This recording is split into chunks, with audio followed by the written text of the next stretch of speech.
ஏகாம்பரம் பாய்ச்சலேருந்து வரார். 10 மாதங்களாக தொண்டையில் கட்டி. எவ்வளோ உள்ளேயா வெளியிலையா? 10 மாதம்.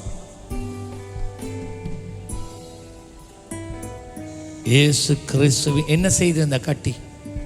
அது இந்த தண்ணி குடிக்கிறாங்களே, தண்ணி கிளாஸ் ஒன்று ரெடி பண்ணி வைங்க. இயேசு கிறிஸ்துவின் நாமத்தில் இப்பொழுது நான் கட்டளையிடுகிறேன்,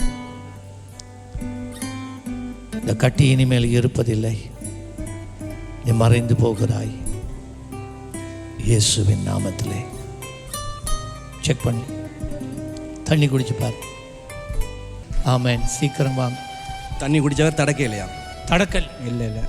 ஆண்டவர் கட்டி எடுத்துட்டார். ஆண்டவரே, கரங்களை தட்டி அப்பாக்கு நன்றி சொல்லுங்க. கம்.